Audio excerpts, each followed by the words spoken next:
So పరిశుద్ధాత్మ దేవుడు so అక్కడ మట్టి బొమ్మలో కానీ లేకపోతే రాతి బొమ్మలో కానీ ఒక రూపంలో కానీ ఒక స్వరూపంలో కానీ ఆయన నివసించడు. మన శరీరంలోనే నివసిస్తాడు. ఇప్పుడు మీరు ఒకరికి ఒక ఇల్లు ఇచ్చారండి. ఆ ఇల్లు ఇచ్చిన తర్వాత వాళ్ళు సరిగా చూసుకోలేదు. ఆ ఇంటి నిండా మరకలు చేశారు, పెయింట్ మరకలు చేశారు, స్కెచ్ తో గీశారు, లేకపోతే ఆ గోడలు పగలగొట్టారు, లేకపోతే ఆ కింద బండలను పగలగొట్టారు. సో ఇంటినంతా నాశనం చేశారు. అప్పుడు ఆ ఇల్లుకు యజమానుడికి కోపం వస్తుందా రాదా? ఆ యజమానుడు భరించగలుగుతాడా? భరించడా? అలాగే నీ శరీరం కూడా దేవుడికి ఇల్లు లాంటిది. పరిశుద్ధాత్మ దేవుడికి ఇల్లు లాంటిది. అందుకే ఈ ఇల్లు డ్యామేజ్ కాకుండా చూసుకోవాలి. ఫిజికల్ గా, మెంటల్ గా, ఎమోషనల్ గా డ్యామేజ్ కాకుండా చూసుకోవాలి. ఇప్పుడు మనమే ఉన్నాము, ఒకరికి ఇల్లు ఇచ్చి వెళ్ళాము. మేము ఒక 1 year ఇల్లు ఉంచుకోండి, మేము మళ్ళీ 1 year తర్వాత మా ఇల్లు మాకు అప్పచెప్పండి అన్నప్పుడు ఆ ఇల్లు ఉన్న వాళ్ళు నీట్ గా, క్లియర్ గా, క్లీన్ గా ఉంచుకుంటే బాగుంటది. కానీ ఆ ఇంటి నిండా మరకలు చేసి, ఆ ఇంటి నిండా పగుళ్ళు చేసి, ఆ ఇంటి నిండా నాశనం చేసి, అంత అల్లకల్లోలం చేస్తే ఆ యజమానుడికి కోపం వస్తుందా రాదా? అలాగే దేవుడు కూడా నీకు ఈ శరీరాన్ని ఇచ్చింది, ఆయన యొక్క ఆత్మను నీ లోపల పెట్టి ఆ ఆత్మ ద్వారా ఆయనను మహిమ పొందుకోవడానికి, నీ శరీరం ద్వారా ఆయన మహిమ పొందుకోవడానికే నీకు ఈ శరీరాన్ని ఇచ్చాడు. కాబట్టి ఈ శరీరాంతో దేవుణ్ణి మహిమపరచు, ఈ శరీరాన్ని పరిశుద్ధంగా ఉంచుకో, ఆరోగ్యంగా ఉంచుకో. అందుకే నీ శరీరాన్ని ఎప్పుడు తిట్టమాక. నేను నా శరీరాన్ని, చాలా మంది వాళ్ళ సొంత శరీరాన్ని తిడతారు, ఎందుకంటే ఈ శరీరము నీది కాదు. ఈ శరీరము దేవుడి యొక్క సొత్తు, దేవుడి యొక్క ప్రాపర్టీ, దేవుడి యొక్క ఆస్తి. ఈ శరీరము దేవుడి యొక్క రక్తం పెట్టి కొనుక్కున్నాడు మనందరినీ కూడా. ఈ శరీరాన్ని రక్తం పెట్టి కొనుక్కున్నాడు. ఆయన ఆలయంగా చేసుకున్నాడు, ఆయన ఇల్లులాగా చేసుకున్నాడు, ఆయన గుడిలాగా చేసుకున్నాడు, ఆయన ఆయన నివసించడానికి నివాస స్థలం లాగా చేసుకున్నాడు. అందుకే నిన్ను భూలోకానికి తీసుకొచ్చింది. నీకు ఈ శరీరం ఇప్పుడు అర్థమైందా? నీకు ఈ శరీరము దేవుడు ఎందుకు ఇచ్చాడు? నీకు శరీరాన్ని ఇచ్చేసి దాంట్లో దేవుడి యొక్క ఆత్మను పెట్టేసి ఆ ఆత్మ ద్వారా ఆరాధించి, ఆత్మ ద్వారా స్తుతించి, ఆత్మ ద్వారా ప్రార్థనలు చేసి, ఆత్మ ద్వారా దేవుణ్ణి మహిమపరచడానికి. అందుకే నీ శరీరము దేవుణ్ణి మహిమపరచడానికి ఉండాలి. సో నీ శరీరము దేవుడు మహిమపరచడానికి నీకు ఈ శరీరాన్ని ఇచ్చాడు. ఆ శరీరంలో ఆత్మను పెట్టాడు. ఆయన ఆత్మ నివసించడానికి నీ శరీరాన్ని ఇచ్చాడు. ఇప్పుడు అర్థమైందండి నీకు దేవుడు ఎందుకు ఈ శరీరాన్ని ఇచ్చాడో, ఈ పర్పస్ ఎందుకు ఇచ్చాడో? ఎందుకంటే ఆయన నీలో నివసించాలనుకున్నాడు, నీతో నివసించాలనుకున్నాడు. కాబట్టి ఈ శరీరాన్ని ఇచ్చి ఆ ఆత్మను నీకు అనుగ్రహించేసి ఆత్మ ద్వారా నీకు కార్యాలు చేస్తున్నాడు. అందుకే నీ శరీరాన్ని ఎప్పుడు తిట్టుకోమాక, నీ శరీరాన్ని ఎప్పుడు శాపించుకోమాక. ఎందుకంటే ఇది నీ శరీరం కాదు, దేవుడి యొక్క ఇల్లు, దేవుడి యొక్క ఆస్తి. మళ్ళా మనం ఈ శరీరంలో పవిత్రంగా, పరిశుద్ధంగా ఉంచుకొని, నీతిగా, నిజాయితీగా ఉంచుకొని మనము పరలోకానికి వెళ్ళేంత వరకు మన లోపల ఆ పరిశుద్ధాత్మ దేవుడు ముద్రించబడతాడు. కాబట్టి యోహాను సువార్త 16 అధ్యాయం 13 అయితే ఆయన అనగా సత్య స్వరూపిణి ఆత్మ వచ్చినప్పుడు మిమ్మల్ని సర్వసత్యంలోకి నడిపించును. సో ఎలా నడిపిస్తాడు? నీ లోపల ఉండి సర్వసత్యంలోకి నడిపిస్తాడు. సో 1% అబద్ధం కూడా ఉండదండి.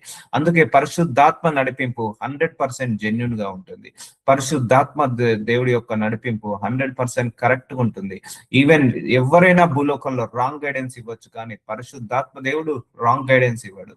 ఆయన తనంతట తానే ఏమీ బోధింపక, సో ఏది పరిశుద్ధాత్మ దేవుడు మనందరినీ తన ఓన్ గా బోధించడండి, మన వాక్యానుసారంగా మనల్ని నడిపిస్తాడు. నేను దేవుని నమ్ముకున్న తర్వాత నాకు ప్రార్థన ఎలా చేయాలో తెలియదు, కానీ వాక్యానుసారంగా ప్రార్థనలు చేసేది నేనే. బై డిఫాల్ట్ గా నా నోట్లోంచి మర్మాలు పలికేది ప్రార్థనలో. అవన్నీ ఒకసారి బైబిల్ చదువుతున్నప్పుడు ఆ బైబిల్లో ఉన్నాయి ఆ వచనాలు. నేను నోటితో ఏవైతే పలికానో అవన్నీ వచనాలు బైబిల్లో ఉన్నాయి. సో తనంతట తాను ఏమీ పలకక బైబిల్లో ఉన్న వచనాలను నా నోటి నుండి పలికించేవాడు. సో అప్పుడు అర్థమైంది, పరిశుద్ధాత్మ దేవుడికి వాక్యము మొత్తము తెలుసు. ఆ వాక్యానుసారంగా ప్రార్థనలు చేపిస్తాడు, ఆ వాక్యానుసారంగా మనల్ని నడిపిస్తాడు, ఆ వాక్యానుసారంగా మనల్ని సర్వసత్యంలోకి నడిపిస్తాడు. తనంతట తాను ఏది వినక వేటిని వినునో వాటిని బోధించు, సంభవోవి సంగతులను మీకు తెలియజేయను. సో పరిశుద్ధాత్మ దేవుడు ముందుగానే సిగ్నల్స్ ఇస్తాడు, రానున్న ప్రమాదాలు, రానున్న ఆపదలు, రానున్న సంభవించబోవు ప్రొఫెసీలు రిలీజ్ చేస్తాడు. సో అందుకే అది ఆయన ఎక్కడున్నాడు? నీ శరీరంలో ఉన్నాడు. గుర్తించండి, రికగ్నైజ్ చేయండి. ఎందుకంటే మనకు వాక్యం తెలియక, మనకు వాక్యము అర్థం కాక మనం ఇన్ని రోజులు నెగ్లెక్ట్ చేసాము. మన లోపల ఉన్న పరిశుద్ధాత్మ దేవుని నెగ్లెక్ట్ చేసాము. నో, నెగ్లెక్ట్ చేయదు ఎప్పుడు కూడా. ఆయన ఆత్మలో ప్రజ్వలిల్లాలంటే, వెలుగులో వెలగాలంటే మనందరం కూడా కొన్ని తగ్గించుకోవాలి, కొన్ని మార్చుకోవాలి, కొన్ని వదిలేసేయాలి. సో ఆయనకు నచ్చినట్టుగా ఉండాలి. ఇప్పుడు ఫర్ ఎగ్జాంపుల్ మీ ఇంటికి ఒక గెస్ట్ వచ్చాడండి, ఒక పెద్ద దైవజనుడు వచ్చాడు, ఒక 1 వీక్ ఉంటాడు అంటాడు. సో ఆ 1 వీక్ మీరు భార్య భర్తలు గొడవ పెట్టుకుంటారా?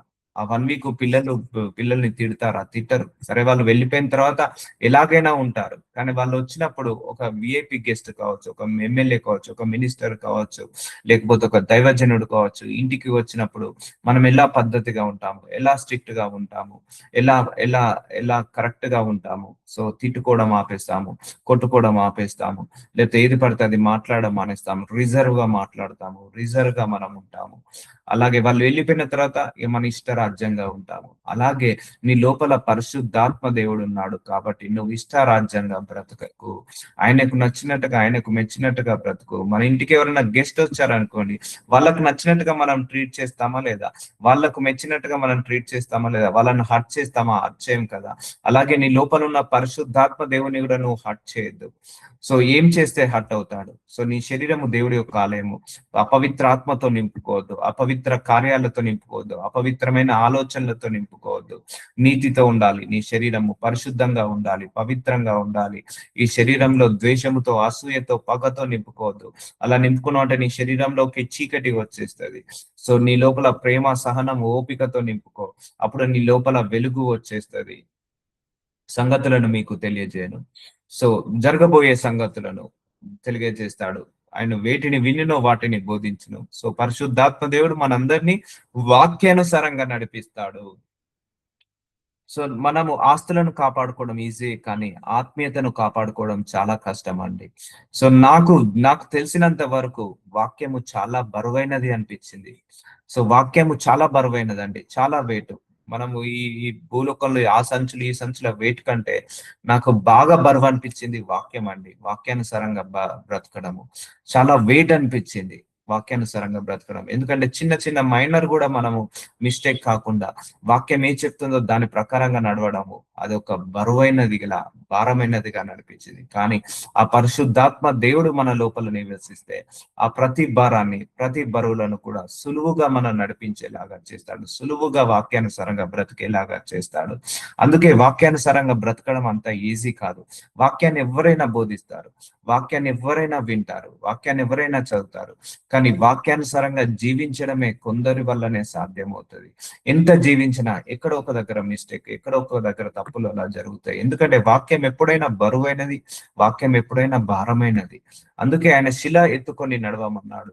సో ఆ సిలువ ఎత్తుకొని నడవమంటే వాక్యానుసారంగా జీవించడమే. కోపం వస్తుంది, కోపం చూపించద్దు. లోపల నుంచి అసూయ వస్తుంది, అసూయ తగ్గించుకోవాలి. లేకపోతే చేయాలనిపిస్తుంది, చేయకూడదు. మాట్లాడాలనిపిస్తుంది, మాట్లాడకూడదు. వాడు తిడతాడు, మళ్ళా మనం తిరిగి తిట్టద్దు. సో ఎమోషన్స్ కంట్రోల్ చేసుకోవాలి, ఫీలింగ్స్ ని కంట్రోల్ చేసుకోవాలి, హృదయాన్ని కంట్రోల్ చేసుకోవాలి, నోటిని కంట్రోల్ చేసుకోవాలి, చెవులను కంట్రోల్ చేసుకోవాలి, ఆలోచనలను కంట్రోల్ చేసుకోవాలి. ఇలా కంట్రోల్ చేసుకొని బతకాలంటే మన వల్ల సాధ్యము కాదు, శరీరం వల్ల సాధ్యము కాదు. ఆత్మ ఉంటేనే నీకు సాధ్యమవుతుంది. అందుకే సర్వ సత్యములోకి నడిపిస్తాడు, సర్వ సత్యములోకి మనల్ని అందరినీ కూడా నడిపిస్తాడు. ఆయన నా వాటిలోనివి తీసుకొని మీకు తెలియజేయను గనక నన్ను మహిమపరచును. చూసారా, దేని గురించి చెప్తాడు పరిశుద్ధాత్మ దేవుడు? ఈ లోకంలో గురించా, సినిమా యాక్టర్ల గురించా, లేకపోతే రాజకీయ నాయకుల గురించా? నో, పరిశుద్ధాత్మ దేవుడు ఓన్లీ ఏసయ్య గురించే చెప్తాడు, ఏసయ్య గురించి బోధిస్తాడు, ఏసయ్య గురించి ప్రచురణ చేస్తాడు. ఏసయ్యను నమ్మకం వచ్చేలాగా, ఏసయ్య మీద విశ్వాసం వచ్చేలాగా, ఏసయ్యను అంగీకరించేలాగా, ఏసయ్యను సొంత రక్షకుడుగా కనుక్కునేలాగా, యేసయ్యను సొంత రక్షకుడుగా మనం యాక్సెప్ట్ చేసేలాగా పరిశుద్ధాత్మ దేవుడు మనందరికీ కూడా ఆయన విషయాలు చెప్తాడు. ఈ రోజు నువ్వు యేసయ్యను నమ్ముతున్నావా? నీ లోపల పరిశుద్ధాత్మ దేవుడు ఆయనను నమ్మేలాగా చేస్తున్నాడు. ఎన్ని కష్టాలు వచ్చినా దేవుణ్ణి ఆరాధిస్తున్నావు, స్తుతిస్తున్నావు, నిరీక్షణ కలిగి ఉన్నావా? నీ లోపల ఉండి యేసయ్యను ఆరాధిస్తూ స్తుతించేలాగా, నిరీక్షణ కలిగి ఉండేలాగా చేస్తాడు పరిశుద్ధాత్మ దేవుడు. ఆయన నా వాటిలోనివి తీసుకొని మీకు తెలియజేయను గనక నన్ను మహిమపరచును. సో నీ లోపల ఉండి యేసయ్య గురించి తెలియచేసి దేవుణ్ణి మహిమపరిచేలాగా చేస్తాడు. ఇప్పుడు అర్థమైందా దేవుడు నీకు శరీరాన్ని ఎందుకు ఇచ్చాడు? సో మన శరీరము దేవుడు ఇచ్చిన ఆలయము, దేవుడిచ్చిన అనుగ్రహించిన సొత్తు, దేవుడిచ్చిన ప్రాపర్టీ. సో కాబట్టి ఈ శరీరంతో నువ్వు బూతులు మాట్లాడద్దు, ఈ శరీరంతో నువ్వు లేనిపోని చూడద్దు, ఏది పడుతుంది వినకు. నీ శరీరాన్ని, నీ ఆత్మను, నీ ఆత్మీయతను కాపాడుకో. నీ శరీరం ద్వారా దేవుణ్ణి మహిమపరచు. అందుకే పరిశుద్ధాత్మ దేవుడు మన అందరినీ కూడా ఎలా మారుస్తాడు తెలుసా అండి? యేసయ్య స్వరూపం లాగా, క్రీస్తు స్వరూపం లాగా మారుస్తాడు మన లోపల ఉంది. So we need to recognise, మనకి ఇప్పటి వరకు తెలియక మనకు నచ్చినట్టుగా బ్రతికాము, మనకు నచ్చినట్టుగా మెదిలాము, సరే ఆత్మీయంగా మనం బ్రతకలేకపోయాము. కానీ ఇప్పుడు వాక్యం వచ్చింది కదా, ఇప్పటి నుంచి మన అందరం కూడా వాక్యానుసారంగా బ్రతుకుతాము, వాక్యానుసారంగా జీవిద్దాము. తండ్రికి కలిగి ఉన్న అన్ని నావి. యోహాను సువార్త 16:15 తండ్రికి కలిగి ఉన్నవన్నీ నావి, అందుచేత ఆయన నా వాటిలోనివి తీసుకొని మీకు తెలియజేయనని నేను చెప్పి తిని. సో అందుకే యేసయ్య గురించి, యేసయ్య మర్మాల గురించి, యేసయ్య చేసిన స్వస్థతల గురించి, విడుదల గురించి, యేసయ్యకు ప్రార్థించడం, ఇవన్నీ కూడా ఎవరు చేస్తున్నారు? నీ లోపల పరిశుద్ధాత్మ దేవుడు చేస్తున్నాడు. ఆయన నా వాటిలోనివి తీసుకొని, అంటే ఆయన గురించి, ఆయన తత్వం గురించి, ఆయన మంచితనం గురించి, ఆయన మాధవత్వం గురించి. అందుకే ఇప్పుడు ప్రతి మోకాలు యేసునామంలో మోకరించబడుతుంది, ప్రతి నాలిక యేసయ్యను స్తుతిస్తుంది. ఇంతమంది కోట్ల జనాభా ఎందుకు నడిపించబడుతున్నారు? దేవుడు అంటే ఎందుకు ఇంత పిచ్చి అవుతుంది? దేవుడు అంటే ఎందుకింత నమ్ముకుంటున్నారు? ఎందుకంటే ఆత్మ పనిచేసి, ఆత్మ ఒప్పిస్తుంది యేసయ్య నువ్వే నా దేవుడవని, ఆ యేసయ్య నువ్వే నా రక్షకుడవని, యేసయ్య నా కోసము, నా పాపాల నిమిత్తము నువ్వు మరణించావని, ఆ మరణించి తిరిగి లేచావని, పునరుత్థానుడవై మళ్ళీ తిరిగి సజీవ లెక్కలో వచ్చావని, ఆత్మనే మనల్ని నోటి ద్వారా ఒప్పిస్తుంది, మన సర్వసత్యంలోకి నడిపిస్తుంది, యాక్సెప్ట్ చేసేలాగా చేస్తుంది. యేసయ్యను ఈ రోజు మీరు నేను అంగీకరించామంటే మన లోపల పరిశుద్ధాత్మ దేవుడు ఉన్నాడు కాబట్టి యేసయ్య దేవుడు అనగలుగుతున్నాము, యేసయ్య నా కోసం మరణించాడని అనగలుగుతున్నాము. ఆ ఆత్మ లేకపోతే మనం అనలేము. సో ఇప్పుడు అర్థమవుతుందా? పరిశుద్ధాత్మ దేవుడి యొక్క ఇంకొక గుణం ఏంటిది? ఆయన యొక్క రోల్స్ అండ్ రెస్పాన్సిబిలిటీ ఏంటిది?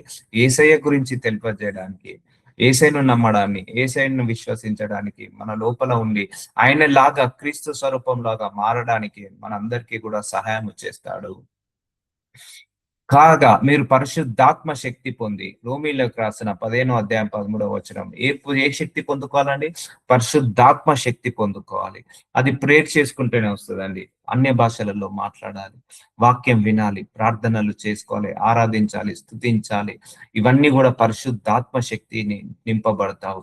నువ్వు లోకంలో న్యూస్ విన్నావు అనుకోండి, అంటే ఇన్ ద సెన్స్ చెడు వార్తలు విన్నావు అనుకో, నువ్వు పరిశుద్ధాత్మ శక్తితో నిండుకోలేవు. నువ్వు అనవసరమైన వాటి మీద విన్నావు అనుకో, నువ్వు పరిశుద్ధాత్మ శక్తితో నిండుకోలేవు. నువ్వు దేని మాటలు వినాలి? దేవుడి మాటలు వినాలి, సాక్ష్యాలు వినాలి. నువ్వు మాట్లాడే మాటలు దేవుడి మాటలే ఉండాలి. ఏవి వినాలి? దేవుడి మాటలే వినాలి. అప్పుడు నువ్వు పరిశుద్ధాత్మ శక్తిని పొందుకుంటావు. ఇప్పుడు నేను రియల్ ఎస్టేట్ గురించి, కన్స్ట్రక్షన్ గురించి, వాటి గురించి విన్నాను అనుకో, నేను పరిశుద్ధాత్మ శక్తిని పొందుకున్నాను. ప్రార్థనలో కూర్చున్నప్పుడు నేను పరిశుద్ధాత్మ శక్తిని పొందుకుంటాను. వాక్యం చదువుతున్నప్పుడు, వాక్యం వింటున్నప్పుడు పరిశుద్ధాత్మ శక్తిని పొందుకుంటాను. వాక్యానుసారంగా జీవిస్తున్నప్పుడు పరిశుద్ధాత్మ శక్తిని పొందుకుంటాను. దేవుణ్ణి ఆరాధించినప్పుడు, స్తుతించినప్పుడు పరిశుద్ధాత్మ శక్తిని పొందుకుంటాను. కాబట్టి మనం పరిశుద్ధాత్మ శక్తిని పొందుకోవాలి అంటే నువ్వు ప్రేయర్ లైఫ్ పవర్ఫుల్ గా ఉండాలి, విస్తారముగా నిరీక్షణ కలవారగుటకు. సో మనకు ప్రార్థనలకు జవాబు రాకపోతే తొలగిపోతాము, తప్పిపోతాము. కానీ పరిశుద్ధాత్మ దేవుడు నీ లోపల ఉండి నిరీక్షణ కలిగేలాగా చేస్తాడు. నిరీక్షణ కర్తయగు దేవుడు విశ్వాసము ద్వారా నీ లోపల ఉండి విశ్వాసాన్ని పెంచుతాడు.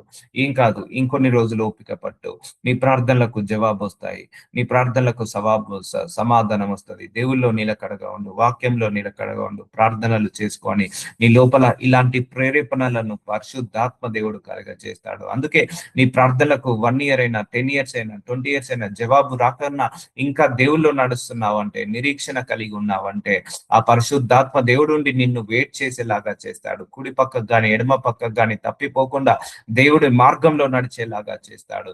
విశ్వాసము ద్వారా విశ్వాసంలో ఎదిగేలాగా చేస్తాడు.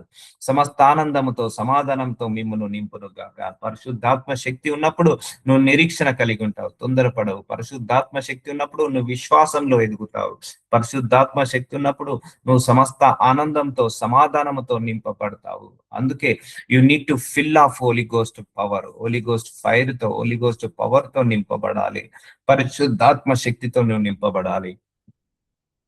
కాబట్టి మత్తయి సువార్త 12వ అధ్యాయం 31వ వచనం, నేను మీతో చెప్పునేదనగా మనుషులు చేయు ప్రతి పాపనకు దూషణకు వారికి క్షమింపబడును, కానీ ఆత్మ విషయమైన దూషణకు పాప క్షమాపణ లేదు. సో చెప్తున్నాండి, ఎవరిని మనం విమర్శించద్దు. ఏ దైవజనుని కానీ, ఏ విశ్వాసని కానీ, ఎవరి లోపల ఏ ఆత్మ ఉందో తెలియదు. ఇప్పుడు చాలా మంది వాక్యం బోధిస్తే ఈ వాక్యం ఇలా బోధించాడు, అలా బోధించాడని చాలా మంది విమర్శిస్తారు. చెప్పలేము. ఆ పరిశుద్ధాత్మ దేవుడు కొత్త వాక్యాలను కూడా ఇస్తాడు.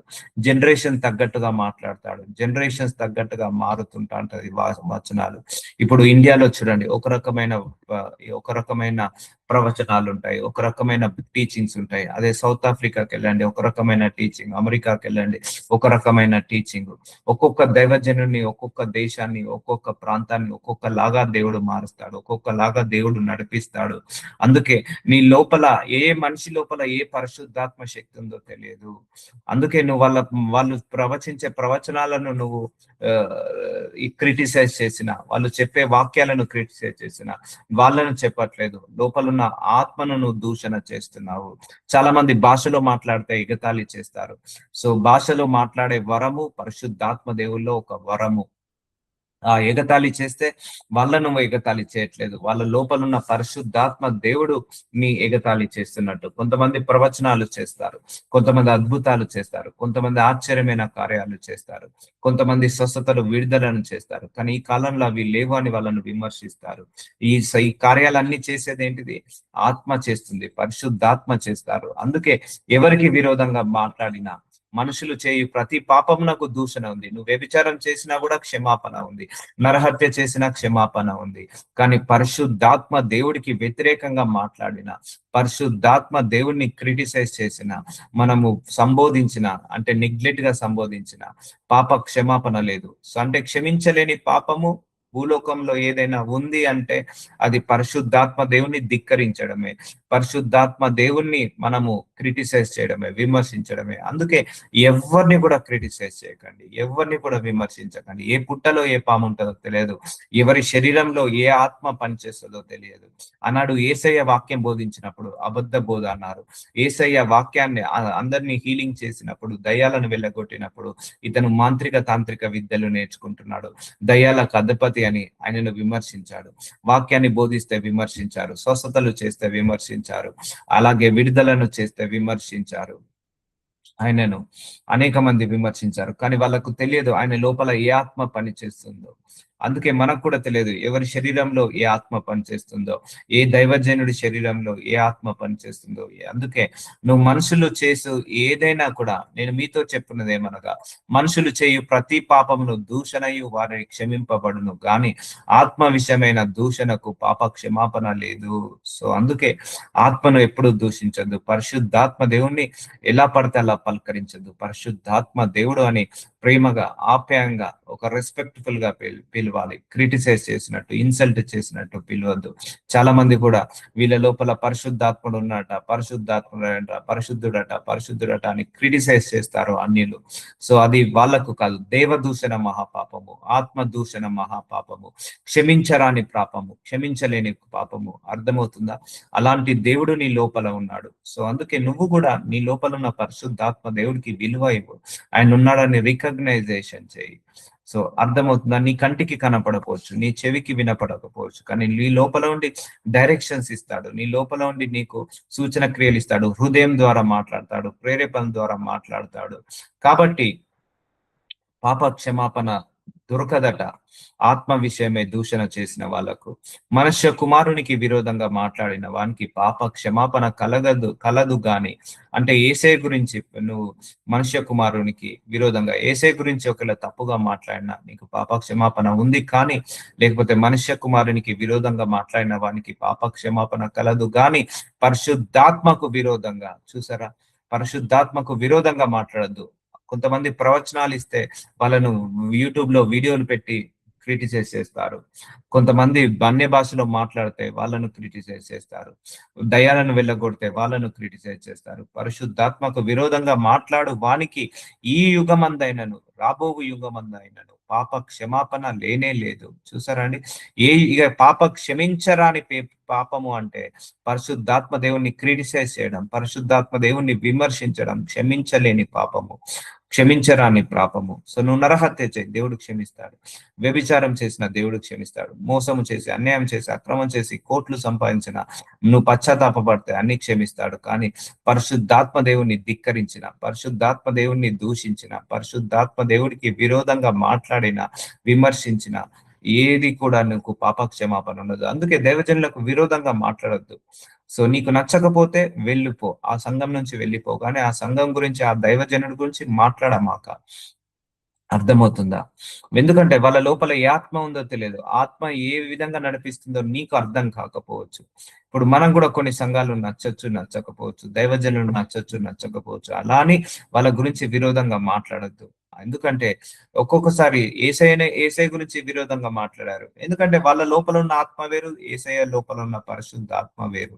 ఏసయ్య లోపల ఒక ఆత్మ ఉండి నడిపిస్తుంది పరిశుద్ధాత్మ దేవుడు. అలాగే వాళ్ళ లోపల కూడా ఉండి పరిశుద్ధాత్మ దేవుడు నడిపిస్తాడు. కాబట్టి పాప క్షమాపణ లేని పాపము భూలోకంలో ఏమైనా ఉందంటే పరిశుద్ధాత్మకు విరోధంగా మాట్లాడడానికి ఈ యుగంలోనైనా రాబో యుగం అందైనా పాప క్షమాపణ లేదు. ఇప్పుడు అర్థమైందా? హోలీ స్పిరిట్ గాడ్ ఎంత పవర్ఫుల్, హోలీ స్పిరిట్ గాడ్ ఎంత ఎంత ఇంపార్టెంటో, ఎంత ఇంపార్టెంటో. Very very very very VIP. ఇప్పుడు ఒక ప్రైమ్ మినిస్టర్ కి విరోధంగా మాట్లాడనుకోండి, తెల్లారే వాళ్ళని జైలు వేస్తారు. ఒక చీఫ్ మినిస్టర్ గురించి చేశారనుకోండి, వాళ్ళ మీద ఇమీడియట్ గా యాక్షన్ తీసుకుంటారు. అలాగే నువ్వు పరిశుద్ధాత్మ దేవుడికి విరోధంగా మాట్లాడి నువ్వు తర్వాత పశ్చాత్తాప పడినా నీకు పాప క్షమాపణ ఉండదు.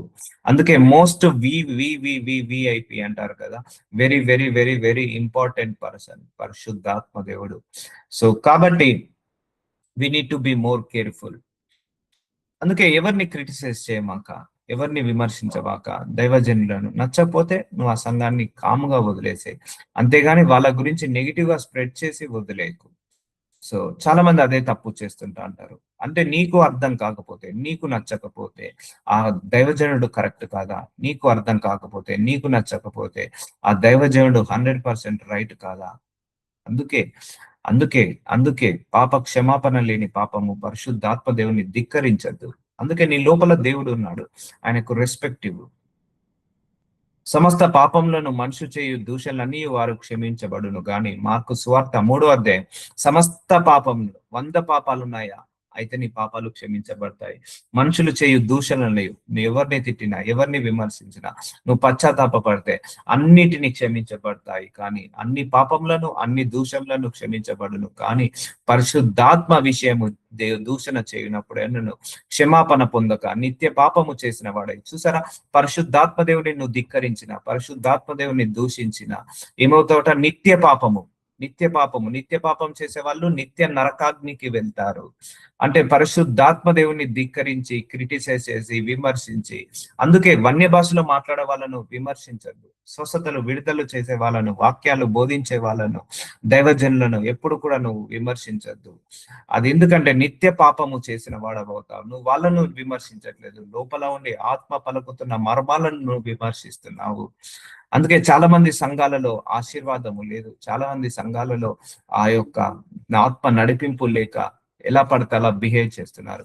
ఆ దైవజనుడి దగ్గరికే వెళ్తారు, మళ్ళీ ఆ దైవజనుడి గురించే వ్యతిరేకంగా మాట్లాడతారు, ఆ దైవజనుడి గురించే విమర్శిస్తారు. మళ్ళీ ఆ దైవజనుడి దగ్గరికి వెళ్ళి వాక్యం విని ప్రార్థన చేసి మళ్ళీ ఆయన గురించే వ్యతిరేకంగా మాట్లాడతారు. ఇది వాళ్ళ గురించి మాట్లాడట్లేదు, వాక్యము లోపల ఉండి దేవజనుడు చెప్తుంటాడు, దేవజనుడు లోపల ఉండి ఆ పరిశుద్ధాత్మ దేవుడు వాక్యం బోధిస్తుంటా అంటాడు. అందుకే నిత్య పాపము అంటే ఇక క్షమించలేని పాపము. ఒక్కసారి నువ్వు దూషణ చేసినా ఇక 100 కాదు, 1000 కాదు, ఈ యుగము రాబో యుగంలో అంతా కూడా సరిపోయేంత పాపం చేసినట్టట. అర్థమవుతుందా? ఈ యుగంలో మాత్రమే కాదు, రాబో యుగంలో ఏ పాపము? పరిశుద్ధాత్మ పరిశుద్ధాత్మ విషయమే దూషణ చేయనప్పుడు, ఆయన విషయమే దూషణ చేసినప్పుడు అట, ఇక లైఫ్ టైం సిన్ అంటే అన్ఫర్గివబుల్ సిన్ నిత్య పాపం చేసేవాడు నిత్య నరకాగ్నికి వెళ్తాడు. అంటే పరిశుద్ధాత్మ దేవుని దూషించిన విమర్శించిన నువ్వు నరకానికి వెళ్ళిపోయావు ఆల్రెడీ. ఇక అది క్షమించలేదు. నువ్వు ఎంత పశ్చాత్తాప పడ్డా కూడా అది క్షమించలేని న్యాయం. ఇప్పుడు అర్థమవుతుందా అండి ఎంత మోస్ట్ పవర్ఫుల్, అన్నిటికంటే ఎంత ఇంపార్టెంటో, అందరికంటే ఎంత ఇంపార్టెంటో పరిశుద్ధాత్మ దేవుడు. వెరీ వెరీ వెరీ విఐపి చేసిన వాడే ఉంటున్నాను. మీతో నిశ్చయంగా చెప్పుచున్నాను నేను.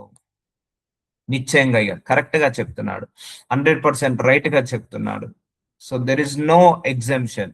అందుకే వాక్యం వినగానే రిసీవ్ చేసుకోవాలి. ఇక్కడ ఒకటే రాశాడు దేవుడు, నిత్య పాపము అని రాసి పెట్టాడు.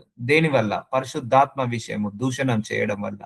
సో అలా దూషించిన వాడు ఇక లైఫ్ టైం నరకమే. ఇక life time, life time. So నువ్వు ఏ తప్పు చేసినా, ఏ పాపం చేసినా, ఎవరిని దూషించినా క్షమాపణ ఉంది, కానీ పరిశుద్ధాత్మ దేవుడి విషయంలో లేదు. సో అందుకే you need to understand is importance. చూసారా ఆయన యొక్క ఇంపార్టెన్స్ ఎంత విలువ అయి ఉన్నదో. అందుకే అందుకే హోలీ స్పిరిట్ గాడ్ ని రెస్పెక్ట్ చేయి, హోలీ స్పిరిట్ గాడ్ కి విలువ ఇవ్వు. ఆయన నీ లోపల నివసిస్తున్నాడు. ఎలా పడితే అలా బ్రతకమాక, ఎలా పడితే అలా ఉంటమాక.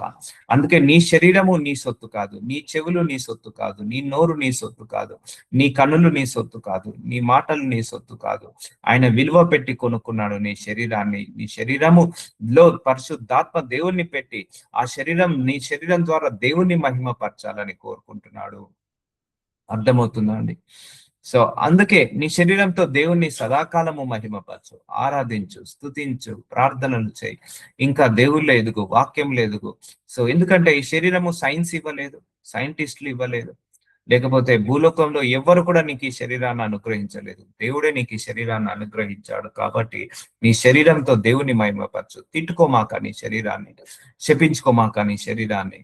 దేవుడి ఆలయాన్ని శపించినట్టు, దేవుడు ఆలయాన్ని తిట్టినట్టు. ఎందుకనగా ఆయన అపవిత్రాత్మ పట్టిన వాడని వారు చెప్పిరి. చూసారా మార్కు సువార్త 3:31 యేసు ప్రభు వారిని ఏమన్నారు? అపవిత్రాత్మ పట్టిన వాడని అన్నారు. ఆయన ఎవరితో నింపబడ్డాడు? పరిశుద్ధాత్మతో నింపబడ్డాడు. కానీ వీళ్ళేం చెప్తున్నారు? సద్దకాయలు, పరిసయ్యులు, వేరే దైవజనులు, వేరే సంఘ పెద్దలు యేసయ్యను ఇతను అపవిత్రాత్మ పట్టినవాడు, ఇతను ఆత్మ లేనివాడు, లేకపోతే అబద్ధాల బోధకుడు, లేకపోతే అబద్ధ రాజ్యానికి నరకానికి వారసుడు అన్నట్టుగా ఆయన చెప్పాడు. సో వాళ్ళందరూ కూడా క్షమించలేని నేరము. అందుకే తొందరపడద్దు, మాటలు మాట్లాడేటప్పుడు తొందరపడద్దు, తొందరపడద్దు. నీకు నచ్చకపోతే వదిలేసేయి, అంతేకాని విరోధంగా మాట్లాడి నువ్వు తప్పులో పడమాక, నిత్య నరకాగ్నిలోకి పడమాక. ఆయన అపవిత్ర పట్టాడు. సో అది నిజమేనా? మరి యేసు ప్రభువారు అపవిత్రాత్మ పట్టినవాడా? కాదు కదా. ఆయన పరిశుద్ధాత్మ పూర్ణుడై ఉన్నవాడు.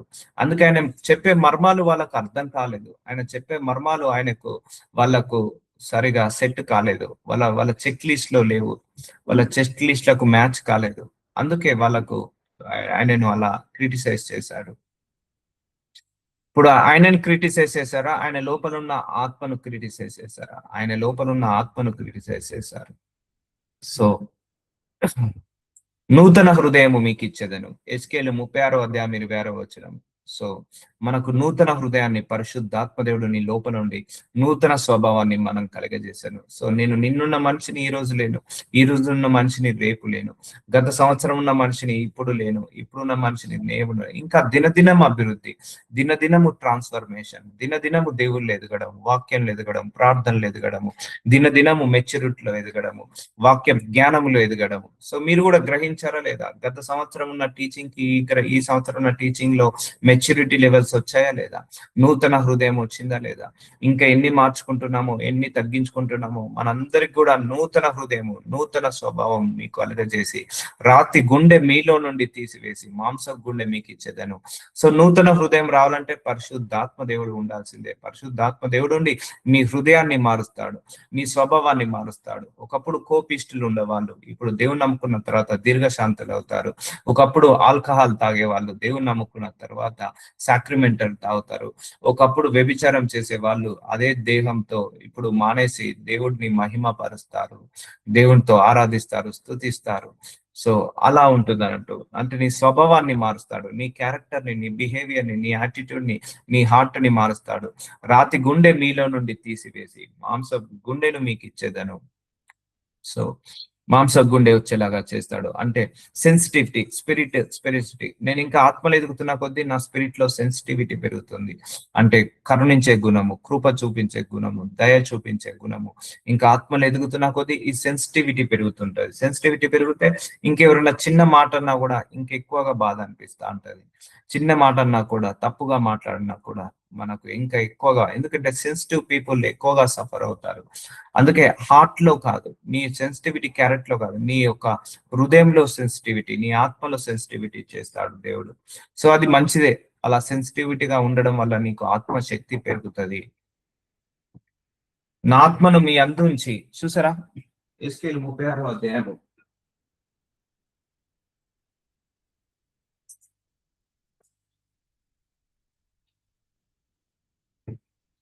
నా ఆత్మను మీ అందు ఉంచి, నా కట్టలను అనుసరించి, చూసారా, ఆ ఆత్మ మీ అందు ఉంచి నా కట్టలను అనుసరించి వారు గాను నా విధులను గైకొని వారు గాని మిమ్మును చేసేదను. చూసారా, ఇది పరిశుద్ధాత్మ దేవుడు. అందుకే నువ్వు వాక్యం వినడానికి రాలేవు పరిశుద్ధాత్మ దేవుడు ఉంటే. వాక్యాన్ని చదువుకోలేవు పరిశుద్ధాత్మ దేవుడు లేకపోతే. వాక్యానుసారంగా బ్రతకలేవు. ఆయన కట్టడలను అనుసరించలేవు. ఆయన విధులను నువ్వు గైకొనలేవు. ఆయన కట్టడాలను అనుసరించాలని, ఆయన విధులను గైకొనాలని, ఆయన వాక్యాన్ని తెలుసుకోవాలని, ఆయన వాక్యానుసారంగా బతకాలని మన లోపల ఆత్మ మీద ఉంచి, ఇప్పుడు పాత నిబంధనలో ఆత్మ మీద ఉండేది, కొత్త నిబంధనలో ఆత్మ లోపల ఉంటుండేది. సో అప్పుడు మీదుండి నడిపిస్తేనే అంతగా ఉంటాయి. ఇప్పుడు లోపల నుండి నడిపిస్తే ఇంకెంతగా మనం నడిపించబడాలి. అర్థమవుతుందా అండి? సో అందుకే వాక్యానుసారంగా బ్రతకడం ఒక హెవీ బర్డెన్ అండి, హెవీ వెయిటేజ్. చాలా భారమైనది వాక్యానుసారంగా. ఆయన కట్టడలు తెలుసుకోవాలన్నా, ఆయన ఆజ్ఞలు తెలుసుకోవాలన్నా, ఆయన శాసనాలు తెలుసుకోవాలన్నా, ఆయన కమాండ్మెంట్స్ ని ఫుల్ఫిల్ చేయాలన్నా, అవన్నీ కూడా చాలా హెవీ బర్డెన్. వాటన్నిటిని మనందరం కూడా తెలుసుకొని దాని ప్రకారంగా నడవాలనే ఆత్మను పెట్టాడు. ఇప్పుడు అర్థమైందా? నీ శరీరానికి ఏ పర్పస్ ఉందో, నీ శరీరం లోపల దేవుడు ఏ ఆత్మను పెట్టాడో. ఈ భూలోకానికి నువ్వు వచ్చిందే యేసయ్యను తెలుసుకోవడానికి. ఈ భూలోకానికి నేను వచ్చిందే వాక్యాన్ని చదువుకొని, వాక్యానుసారంగా బ్రతికి, వాక్యానుసారంగా జీవించి, యేసయ్యను తెలుసుకొని, యేసయ్యతో సహవాసం చేసి, పరలోకంలో ఆయనతో సహవాసం చేయడానికి. అందుకే భూలోకంలో యేసయ్యతో సహవాసం చేయకుండా, పరిశుద్ధాత్మతో సహవాసం చేయకుండా నువ్వు పరలోకంలో యేసయ్యతో సహవాసం చేయలేవు. సో నీ భూలోక సహవాసమే పరలోక సహవాసానికి తీసుకెళ్తది. అందుకే ఎక్కువగా దేవుడితో సావాసము, పరిశుద్ధాత్మ దేవుడితో సావాసము చేయడం అలవాటు చేసుకోండి. సో ఆయన మాటలు వినడానికే నిన్ను భూలోకానికి తీసుకొచ్చాడు. ఆయన వాక్యాన్ని చదువుకోవడానికే భూలోకానికి తీసుకొచ్చాడు. ఆయన వాక్యానుసారంగా బ్రతకడానికే భూలోకానికి తీసుకొచ్చాడు. ఆయన గురించి తెలుసుకోవడానికే నిన్ను భూలోకానికి తీసుకొచ్చాడు. అందుకే నీకు ఈ శరీరాన్ని ఇచ్చాడు. నీ శరీరాన్ని దేవుడు ఇవ్వడానికి కారణం, నువ్వు శరీరాన్ని ద్వారా నువ్వు కట్టడాలను, శాసనాలు తెలుసుకొని నీ శరీరాన్ని పాపంలో పడకుండా, దోషంలో పడకుండా, ఈ లోకయాత్రలో వచ్చే శ్రమలను, పోరాటాలను వాక్యానుసారంగా నడిచి జయించి పరలోకానికి వెళ్ళాలని నీకు దేవుడు శరీరాన్ని అనుగ్రహించాడు. అందుకే your body is not belongs to this is not your body, it's a property of God. దేవుడి యొక్క ప్రాపర్టీ. మన శరీరము దేవుడి యొక్క ప్రాపర్టీ, దేవుడి యొక్క ఇల్లు. ఇది మనది కాదు. సో ఆయన ఇచ్చాడు. కానీ నువ్వు చేయాల్సింది ఏంటి? నువ్వు ఒకరికి రెంట్ కి ఇల్లు ఇచ్చేసి వెళ్ళావు. ఆ రెంట్ లో ఉన్న టెనెంట్ ఏం చేయాలి? ఇల్లుని జాగ్రత్తగా కాపాడాలి, ఇల్లుని జాగ్రత్తగా చూసుకోవాలి. అలాగే నీ శరీరం కూడా దేవుడి ఇల్లు కాబట్టి నీ శరీరాన్ని జాగ్రత్తగా కాపాడుకో, నీ ఇంటిని జాగ్రత్తగా కాపాడుకో, నీ ఇంటిని చక్కబెట్టుకో. అందుకే దేవుణ్ణి అడగాలి, కీప్ మై బాడీ హోలీ. నా ఆరోగ్యంగా ఉంచు ప్రభు, నా శరీరాన్ని పరిశుద్ధంగా ఉంచు ప్రభు, ఎందుకంటే నా శరీరము నీ యొక్క ఆలయము, ప్రిపేర్ చేయమని. సో అందుకే negative thoughts, negative mind set, negative ideas, negative speaking, negative hearing, negative watching, so నీ శరీరానికి అవి డ్యామేజ్ అవుతుంది. ఒక ఇంటిలో పెయింట్ వేసిన మంచి నీటి ఇంటిలో ఒక మంచి స్కెచెస్ తోటి మళ్ళా గీసాం అనుకో, ఆ వాల్స్ డ్యామేజ్ అవుతాయా లేదా? లేకపోతే ఒక సుత్తె తీసి కొట్టామనుకోండి, ఆ పగుళ్ళు వస్తాయా రావా? బండలను పగలగొట్టామనుకోండి, పగుళ్ళు వస్తాయా రావా? అలాగే నీ యొక్క శరీరానికి ఇవన్నీ పగుళ్ళు లాంటిది. సో అందుకే keep your heart, mind, thoughts అన్ని హోలీగా ఉంచండి. సో ఒకరోజు ఈ శరీరాన్ని ఇక్కడ విడిచి వెళ్ళిపోవాల్సి వస్తుంది. ఈ శరీరం దేవుడికి అప్పజెప్పాల్సి వస్తుంది. సో ఈ శరీరాన్ని దేవుడి యొక్క సొత్తు, దేవుడు విలువ పెట్టి కొనుక్కున్నాడు కాబట్టి ఈ శరీరంతో దేవుడిని మహిమపరచుకో. అందుకే ఆయన మన లోపల ఆత్మ ఉంచడానికి కారణం ఏంటిది? ఆయన కట్టడాలను, ఆయన విధులను గైకొని వాటిని తెలుసుకొని వాటి ప్రకారంగా నడవాలని నీ లోపల ఆత్మను పెట్టాడు, ఈ శరీరాన్ని ఇచ్చాడు. అర్థమవుతుందా? ఇప్పుడు అన్యుడు ఈ వాక్యాలు వినాలంటే వినగలుగుతాడా? అన్యుడు వాక్యానుసారంగా బ్రతకగలుగుతాడా? బ్రతకలేడు. క్రిటిసైజ్ చేస్తాడు, విమర్శిస్తాడు. ఎందుకంటే వాళ్ళ లోపల పరిశుద్ధాత్మ దేవుడు లేడు కాబట్టి. అదే పరిశుద్ధాత్మ దేవుడు ఉంటే నడిపిస్తాడు, సర్వసత్యంలోకి నడిపిస్తాడు, ఆత్మలోకి, ఆత్మీయతలోకి నడిపిస్తాడు. So will continue tomorrow. Thank you Jesus. అయ్యా, మంచి మెసేజ్ మాకు ఇచ్చారు తండ్రి. అయ్యా, మా శరీరాన్ని ఎలా కాపాడుకోవాలి, మా ఆలోచనలు ఎలా కాపాడుకోవాలి, మాకు శరీరాన్ని మీరు ఇచ్చారు, దాని పర్పస్ ఏంటిది, మేము భూలోకానికి వచ్చిన పర్పస్ ఏంటిది, అన్ని కూడా మాకు బయలుపరిచారు నాయన. Thank you so much for your word of God. In the name of Jesus Christ we pray.